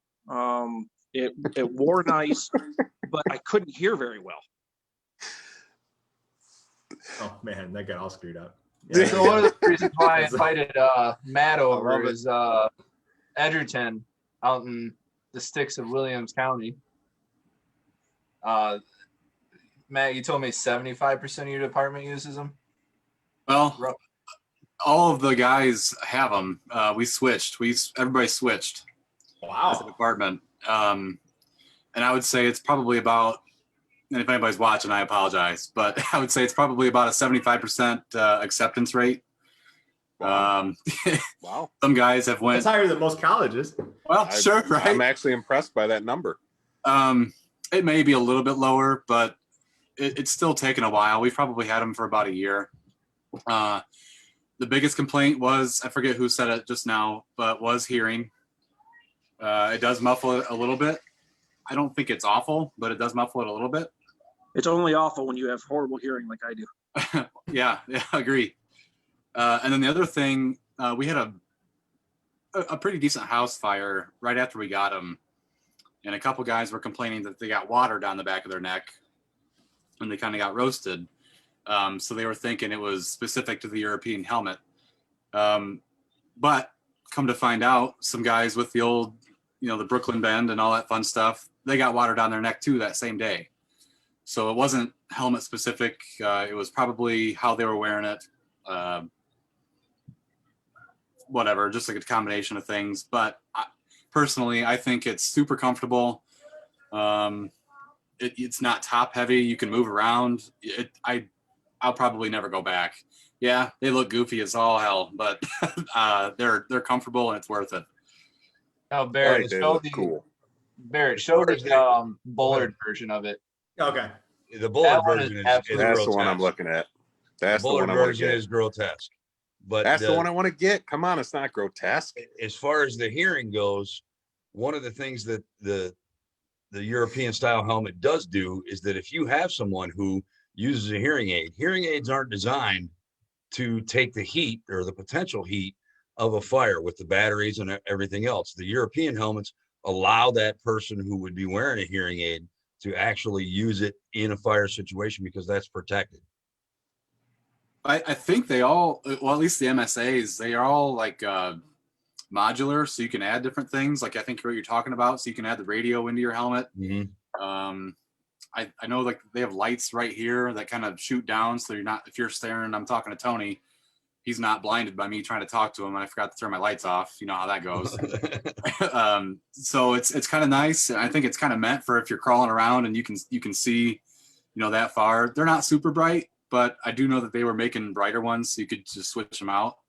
But the idea of them being modular, I think, was really cool. Yeah, there's lots of things you can add on to them. My only problem I ran into, of course, like everybody, is budgetary, is the cost of them once you start adding those modulars on was just pushing it to where I had to outfit 5 guys, but I could only afford to buy 2 helmets. Yeah, I think it's about $500 for the helmet and another $500 or close to it for the speaker radio interface, radio accessories. Yeah. Yep. So the price keeps going you're up. looking at $800 to $1,000 if you're gonna trick it out. And Oh, another wow. part that Is this kills what you're talking about?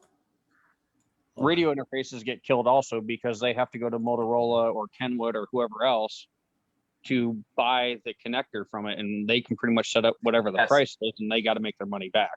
Yes. Yeah, That's that is horrible. That looks like something from Oh Bugs my Bunny. God. awesome. Josh, you're gonna look like a big old wiener. I don't care. That is awesome. I All love Josh this. is worried about is something to keep his ears warm when he's standing outside. I'm Oh, gonna be correct. like, Aw. you're gonna hear me like, attack to wiener command.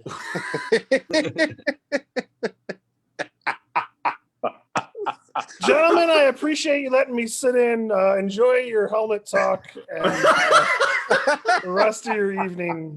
That was the line. That was it. That was the We line. circled back. Keep We your circled helmets. Keep your helmets safe, and I'll talk to you on the flip side. The Good night, causeways are Brofus. wide open. Perfect. Thank you Josh, for the good night update. to you. Good night. See you, man. If you So want the some cool helmet's what stickers, did some it. cool shirts. The Doug helmet Rich broke checks it out up. on Facebook. And So yeah, Josh, well, did you I think you actually knew it was order just the one? tip of the discussion. Are we going to try the Trojan helmets next? Seems like we really didn't even penetrate the issue. Yeah, probably not. Not as deep as I thought we were gonna go. No, Really? we That's were what you stroking said. Josh pretty good. So there's literally no naysayers in here. Except I'm you, just on Chad. the edge of all this. I'm Hey. not gonna wear one. I am not going to wear one. The Oh, come on, George. Oh, thank You're you. not gonna I strap that on? can't say I'm not going to wear one because if I get stuck having to wear one, I'm going to have to wear it. If That's you- a valid statement. Interesting. What'd you say? Leanne, would you say it's because of tradition or just because you don't like it or what? I'm Good time. not, Thanks a lot, fellas. Gotta go. All right. see, Mike. and part of Later. that yes, is tradition. I haven't used it, so I can't really. So my big part would be on the tradition side. I have not tried one. From the ones I've seen in person, they look like they'd be a pain in the ass inside of a structure. Just remember that at one point it used to be tradition not to wear an air pack in the fire because how could you smell where the smoke is coming from? Boom. And this, I don't know, this man. I leads got into into the- I got into the fire service to attract the ladies, and I'm with that. I'm married now, so that's not a problem. But I still have That'll this work. internal ego I have to fill, so I have to look a little good. So I'm not going to volunteer. Like, I understand the comfort thing, but I'm never comfortable in a fire anyway. So why make my head comfortable when the rest of my body sucks? You know. So I don't mean to be like mean or negative about it, but it's just it was something I was against too. And until I actually put it on and I wore it and I utilized it, like I I'm in love with the thing. I will sell the helmet if I have to. Like I just love it. I have like a honest to God question about it though. So what about feeling heat? So I know with like feeling the heat. So like the new hoods that we all got, you know, the less carcinogen hoods. Particulate filtering. Yeah. I noticed a great Don't use your big condescending words in front of us. Three-syllable words. Oh, Mike, every time. 1v1 me and COD cap. But no. I noticed with like those hoods, there was a noticeable difference in feeling the heat. So like with those helmets, how well are you able to feel the heat on like your ears and everything like that? I would actually probably say that is something that you might actually have to be concerned about because you can't feel it as much. Granted, if it gets that hot anyway, you're probably just need to get out anyway. But I would say that if you're looking to feel the heat from it, you're not going to. Scott, were you gonna jump in? You have to have an opinion about this. I saw you light up. Okay. Yeah, it just doesn't look good on the roof. So after we're done going to European helmets, does that mean we're going to go to ultra high pressure fire attack too? No, because we don't have just a bunch of time. freaking brick buildings and stone buildings. Can Sorry. we use motorcycles back? Motorcycles? You know, I think we do have enough people that would be One interested in using helmet, motorcycles. Two positions. Oh, that'd be cool. Harley medics. It'd be easier to roll the rigs. They got those jetpacks in Dubai. Ooh. Get a bunch Those of are with awesome. the European helmets. Yeah, they Are you got thinking those in about- the UK. Those jetpacks are sweet. Thinking Dude, about buying yes. one. Sorry. You got to wear a European helmet to fly it, though. But I'm this in. is this. But this that's a whole cool discussion factor, is- right? Like jet fighter pilots look cool in their helmets because they're in a jet. If they were just walking around outside your neighbor's front yard wearing that helmet, they'd look like a doofus, even They though look they're like a fighter guy jet who- pilots. But 90% of the arguments against it are about the way it looks or the tradition issue, which It's like is bringing your this- own tools to the firehouse. Hey, yeah, it's the same. yeah. It's the same argument between smoothbore and fog nozzles or combo nozzles. When those first came out, people were flipping out. That's garbage. You're going to steam everybody. Well, maybe not, and look what we're using now. And now we're going back to smoothbore. So Are you taking topics to add to the controversial list discussion here, Barrett? You know what? Absolutely. Let me just. You ready? Here we go. I got it for you. Right that Trans- down. transport engine. Oh, not that again. Yep. It's Why like the does that European always helmet come on up? Josh, I'm are okay you on with the Kelly train. I'm okay with the Broward County one. I get why they have like if you have a purpose for it and like no sharp turns, absolutely. But like roundabouts, yeah. Somebody I don't get know. Kelly Norris in here. Right? How long is transport Somebody tiller? send him an invite. Transport tiller. You know, that's what I was thinking too. In all honesty, for combination departments, I absolutely see the purpose. The And, transport engine. There's pros and there's cons for everything. Kelly actually is the one that turned my eye towards it, and he's done quite a bit of research on it, and I think it's definitely it has its place, but I think it's all in deployment and then obviously your staffing model. But I mean, in actuality, it is. I mean, I know everyone. It's either an ambulance or it's a fire truck. Can't be both. Well, no, time out. I mean, there are situations where it can be very effective. So We've only Johnny got Wright 9 did more it. minutes. what's that? Well, allegedly. Allegedly. Did you say 9 more minutes? Well, yeah, I think it said 2 hours. We're at 9:51 on my phone. Oh yeah, that's just what we usually go, but I feel like tonight might go over a little bit. I think See, we're going to teeter it up with the transport engine discussion. I Might be kinda- I say we overtime. carry that into next week, and we'll have Yeah. examples. That's what I say. You need to get Kelly to jump in on this because I want to hear. And here's my genuine take on both of these topics. So I've got the two reactions. I've got the logical reaction and I've got the emotional reaction. Right? The emotional reaction 100%. is no, I don't want to ride it, but I'm not on your department. I don't give a crap what you guys get. And if it works for you, it works for you. Same thing Correct. with the helmet. I know I really want to keep my leather helmet. I know that I'm not necessarily setting the best example, by having a leather helmet that's like maybe some older, maybe it's a little older than it should be, that doesn't have a chin strap when I'm at training, but it's comfortable for a long term. Like I'm not always the best example, and I'm okay with admitting that.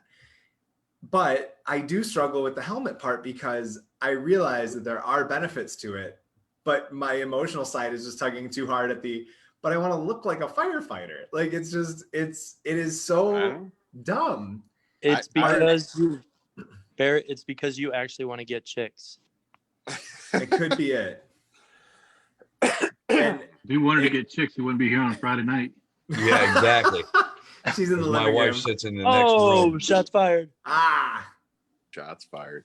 So I remember when he electric first pitched engine? the idea, I was completely, opposed to it. But again, I think when you really take a step back and you look, I mean, if you shoot an idea down in the very beginning just because it doesn't conform with our social norm, you may lose a good, definitely a good idea. And so he definitely changed my mind, and I see benefits, pros and cons. And I mean, again, I'm not saying that that's complete the direction that we can go. Yeah. I think cost factors into that very heavily. But I think it's definitely owed a lot of research, because especially for combination departments in the next, next 10 years, I think you have to be very smart with how you're utilizing your staffing. I think my concern with it only would be is the fact that do a transport and the hospital is a half hour away. Now I've lost my engine for a half hour should something come in and I don't have it. So you're going to have to make sure you've got the right apparatus in place to make that happen. It's a very good point. And I think with your half-hour transport is improved from what, your 5-hour transport from where you were at before? No, 2. It was only 2. But on that flip side, I think the transport engine is a good complement to a staff or to a fire department. I don't think it's Right. the soul. It's the combi tool of the fire department. Yeah, but you got to have that backup apparatus to fill that void should it be gone. Yeah. Because let's face it, for most of us, if that transport engine or whatever is gone, that crew isn't going to be able to establish a fire anyway. So it's going to be the next responding volunteers or backfill coming in. So it's going to go to a backup truck anyway. True. Yes, if you've got it. Correct. That's why I'm saying it's a complement. It's not the sole. Correct. Yeah, it can't be your only or one of your onlys, because that's the current situation I'm at here in my new department. Is my first engine is 2019, but my backup's a 1991 and not in great shape. That's what I've got. In 1991 and not in great shape. 3 years earlier, you'd be describing me. You look a lot better than. I found out the other day that I still have the original tires on that 1991. Oh, damn. That's like driving a 1975 Chief Druid, 1975 GMC Chevy pickup truck. 73. Wow, 73 on I-75 and losing a tire and finding out you had original tires and almost dying because there's only a lap belt. That was no a fun big deal. experience. I can talk to Josh and Kevin and remind them of the old 67 International we had in White House. Oh, I can remember driving it. I remember that. Yeah, wow. I drove that a lot. Hey, that's John, awesome. What year was the P4? The 76? 75. 75. So we had a 1975 crash truck up until about 5 years ago, operating as a second due at the guard base. I think we still have a 71 Chevy Silverado. Or not Silverado, Chevy. What is it? C10? Silverado. C10 or something? Silverado. Yeah, as our brush truck. The best part with that 75 crash truck is I won an award at the Fire Muster for it, and that antique Fire Muster award made it all the way to DC. Wow. Nice. And it was still in service, and it won an antique fire. That was the best part of it. That is strong work. Wow. That is because I took it to the Fire Muster that year, and it made it back to DC. That operating truck won an antique fire award. They actually made a plan, and they have all been replaced in the Air Force. They're no longer there. Congratulations on your award. That's like the best prize of all. Oh, it was great. He was famous. The Guard Bureau, the one colonel that was in charge of it, put the picture of him holding the plaque in every PowerPoint. That is so great. I had never heard that story before. That's fantastic. Oh my gosh. Well, we've got some good topics for next week now, because I think we can go further into the transport engine thing. I think that's going to be. We're gonna have to get Kelly on here to go through the pros and cons. He's done the research. If we can get him, PowerPoints, and there'll be all. Tell him to be ready for an attack from the emotional side of the argument from a lot of people. I'm sure. Oh man, I got his back. I'll be in the corner with him. I told you, he made a believer out of me, and I hated it. I did. Honest as I sit here, I hated it and almost shut it down. Yeah. Well, you would What's have to next? admit, What's next? Pumps on ladder trucks? Where are we going with this? No, but I'm saying like we have one. I know. I'm being facetious. Perrysburg City would be like the ideal department for a transport engine. If they took most everybody to Mercy Hospital. Correct. Yeah. They're really not out anything because they can do a turn and burn. Yep. Yeah, if you've got the capability to get there fast, it's a great idea. It's just, I'm thinking of my different locations I've been where the transports are at least 30 minutes or longer. And it depends on how long they're going to be at the hospital. It's just 30 minutes to get there. It doesn't mean all the other stuff that goes on while they're there. Well, we haven't even started talking about the cross-contamination of the cancer. Actually, a lot of Broward County's new transport engines they took that into consideration, I think. Again, that'll be a question for Kelly, but I thought that they had addressed that. Yeah, and of course they just have the distance component there, which makes a little bit of sense. Yeah, Alligator Alley. I think the most important question we have to think about between now and hopefully next week, if Kelly can join us, is does that mean people are still going to complain about being on the ambulance, or does that go away because it's an engine? Because that would be the main purpose for getting it, right? So people would stop bitching about being on the ambulance. Like, no, it's got a pump. That's like putting a water can in the ambulance and going, yeah, but we could search. Like Dan and I always did it. My only question is, how do you unload at the hospital, like especially St. Luke's? Yeah, you'd have to do it off the side. You'd have to pull out in front. So you have to do what all the privates do and block all the ambulance space. No. It's like the fold down side thing for the dump tank. Mike.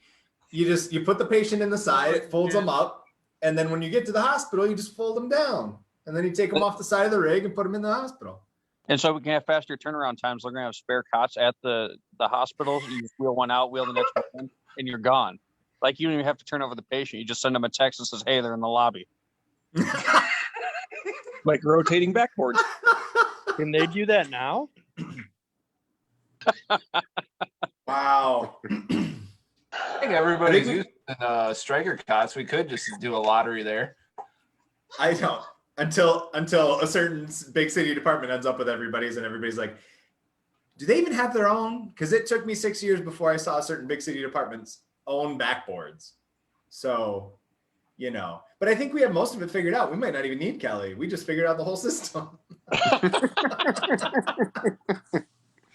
I am very much for everything has advantages and disadvantages, and it's just weighing those. And like I said, if it's, if it was our department, I think the concern would be, what are you going to do to our staffing? But I think to a department that's looking for a solution to staffing, I think it's a totally different game. That's a very valid point. Is yes, that could be seen as a definitely a cost cutting measure for staffing situations if it's not done right. And I think there's always that concern that when, as much as we talked last time about how much the like hub city in a region affects the departments around it with whatever's new, like the size up stuff or the 360 stuff or the RIT stuff back in the 90s for this area. And there's stuff that started in the suburbs and went the other way too, but it seems like that's a carryover. But now with everybody watching each other, especially with the other topic that was suggested in the chat, talking about like the regionalization aspect of things and what that might look like. And is that a good idea, which we'll hold for next week. But especially with that, now when something like that happens in one of the suburbs, everybody's going, oh God, are we next? And it might not be it might not be an apples to apples comparison, but people are still noticing. And then it becomes, that concern of, okay, nobody looked that way. It doesn't exist. Like we don't see anything. I don't know what you're talking about. There's no such thing as a transport engine. Like, and that dynamic of the rumor mill is so interesting. Not that would have any influence in your decision making. I'll slip you a Benjamin later, but I don't know if that's. I gonna guess be that's enough why to I'm on here. Is I'm not near any of you guys, so you can't look at what I'm doing. And that's what's usually we do have. Usually we are pretty, and it's great to have you. By the way, I know Kevin mentioned he invited you, which is awesome. But normally we do have like some West Virginia folks or some Virginia folks, or where else do we have? South Carolina. Now you got the West Coast. Yeah, South Carolina. Yeah, exactly. Far West. East Coast, West Coast, man, you got it. Heck yeah, we're trying to keep it mixed up, but I was trying to get the fire department chronicles guy on here tonight. Oh my gosh, he sent me that text. Whew, this thing's gonna get out of hand more than it even did tonight. You're gonna get him on here? It was this close. No shit.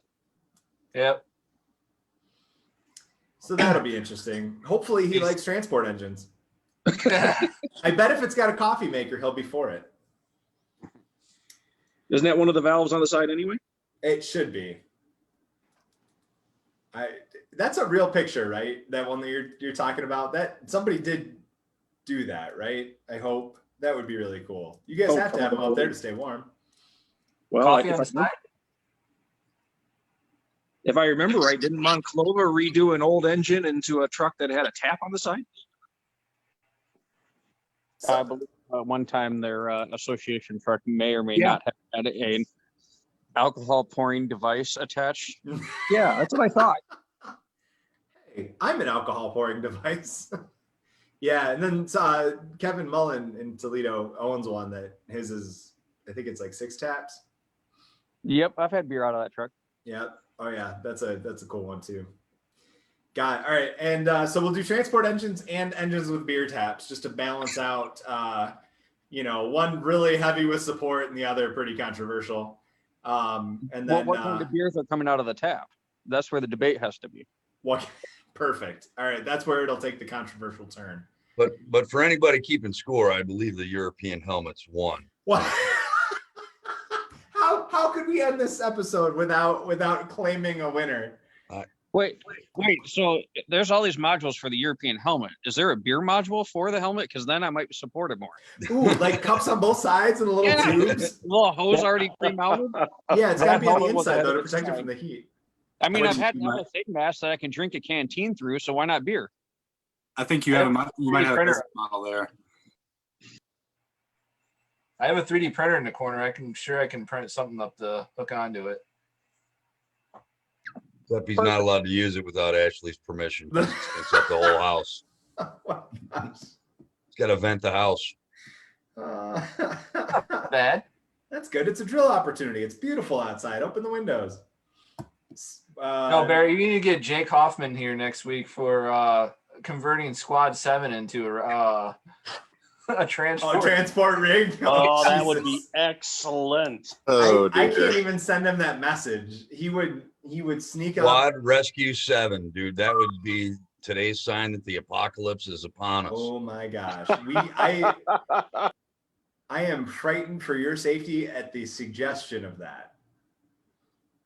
But I have invited him, not specifically. I sent him the blast invite, but and that's the other thing I was going to say. So before we go tonight, we'll hang on to those ideas and never ever again mention what Chad mentioned that I can't even repeat.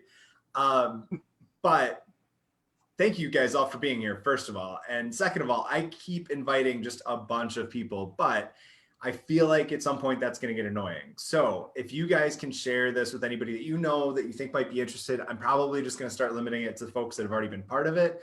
And then some random folks from across the country that I know have at least mentioned that they tried to get in, or maybe Friday nights aren't great.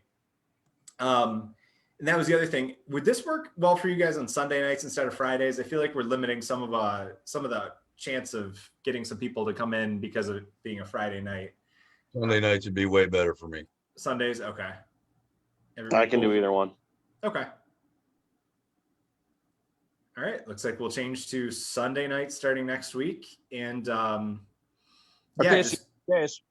What's that? Okay, see you in 3 days. Starting a week from Sunday. God. That's Valentine's Day, by the way. Never mind. Yeah, let's do this during the Super Bowl. I'm not. Yeah, let's. No, fuck no, because Tampa's going to win that too. Touchdown, Tommy. You're absolutely right. Go. Tom Yeah, Brady's the baby. goat. Tom Brady should be grazing as a goat. That's my team. I'm a newfound Tampa Bay fan, so hoorah. I'm an He's old moved on to creamsicle the- orange and pink, whatever their colors used to be. Doug Williams. Who's Nice. who's not a Tampa Bay fan in here? I feel like we need to Negative. make. What's Yeah, that? I'm out. All right. I don't like NFL. Okay. Like this week or in general? In general, I thought you were a big I'm- hockey fan, though. I'm strictly college football. I feel like Kevin and Josh need to make a bet, and whoever loses has to like wear something goofy on the next call. European helmet? Oh my god! If it's in, yes, absolutely. I already told you I'm going to get No, one. I'm gonna that- be the trendsetter. That wouldn't work because Josh. Josh would gladly wear the helmet. It's got to be worse than that. That's true. Maybe you can loan him your How the white fuck frame did you get brought into sunglasses, this Mike. bet, and you guys get to pick the terms. What the fuck? Hey, you're able to pick the terms. You just got to come up with something. Hey, Cap, Yes. you just be quiet. We're trying to figure out what you're gonna wear. I like the white frame sunglasses. I like it. Yeah. There you go. All right. I mean, So- I could do that, but and having me wear a dress is not going to work because been there, done that. Currently, That's Thursdays for him. That's not true. I shoot on Thursdays. It's more of a Tuesday night thing. Hey, Kevin, would you hate the helmet if it was turned into a gaming helmet? Ooh, Oh, I like that's that. a good You know, point. it has that Yeah, display put some on it. Good VR question. goggles Good on it. question. That's a good point. Mike, what about you? I think you'd like it. I think it would restrict my abilities to see my screen and move around when I'm, just No. putting the whoop ass on you guys. Not if it has VR hooked into it. Yeah, put your VR goggles on with it, Mike. Yeah, okay, you got me there. wow, I really think European helmets won this argument, and now Yeah. even more so. Now we're going to be true F-16 pilots. We're going to put Yeah. heads-up goggles on the front of our mask so we can look around and target shit. You guys are going to be showing up to the firehouse in flight suits with your helmet already on. Got one upstairs. Well, touche. Yeah, I kind of forgot you already got one. I got mine from the Navy. Oh, Still my gosh. fits. Nice. All right. So the white sunglasses is the bet. Whoever's team loses has to wear the white sunglasses on a week from Sunday's chat. Thank you, Kevin, for pointing out. You my realize that's Valentine's Day, right? son of a nope. Yeah. Ah. Wait, does that mean we got to bring you flowers? He's still free. He doesn't got anything in that I night. was gonna say that only Yeah. concerns like 3 of us. Eric, you and I can get on Grinder and just keep swiping. There's the reference. I don't think you know what Grinder, or maybe you do. I don't know. Interesting admission, but yeah. So I know. Just increasing your odds by 50% if you're swiping Grinder and Tinder at the same time. You know, you can't argue with that logic. And yes, I do know what it is. No, I'm Yeah. But there's a guy who looks a lot like you named Melvin. So let me just get this straight. We're pushing against the European helmet, but we're all for Grinder, right? Yeah, you think those two would almost, you know what? Okay. Yeah, Well, this has been fun. Line, was that it? Helmet, Hey. you're automatically on Grinder. It's like it comes with the helmet. Yeah, $20 is $20, you know. Hey, Mike. Oh God, yes. Someday So, you're going to be running for political office, Barrett, and somebody's going to pull this podcast up and say, "What exactly did you mean?" There's already a bad car show story floating around on the internet somewhere that I was involved in at Fox. I was already screwed, so I'm good. The hamburger story? No, not the cheeseburger stabbing. That was a different one. Anytime I'm down on, just in the dumps, I just watch your old news stories, and Thanks, they cheer buddy. me up. Thank you. That means a lot. Well, this was fun. And this was probably the most fun of them all so far because there was a lot less of me talking and a lot more of all of us laughing, which was great. So I think we're getting like right up there to being like actually sitting around a table with each other. And this is going to be even better when we could finally actually do that and go to different engine houses, hopefully, and do this thing. That'd be neat. In the meantime, if you guys have any other ideas, when I post the event, or just on the page, or text me, or send a message, whatever, and I'll add it to the list again for I guess Valentine's Day, we're going to do it. Just to get it started. Transport engines, regionalizing fire departments. I wrote engines with beer taps, but it also looks like I wrote engines with bear traps. So I guess we could cover both of those, and then what kind of beer in the beer taps. That'll be next week on Valentine's Day, Sunday, February 14th, if you're not busy swiping Grindr. So thank you guys all for being here, and we'll see you then. Bye, everybody. Good night, everybody. Good night. Good night, See ya. everybody. Thanks Good for night, having me. everybody. Shit show.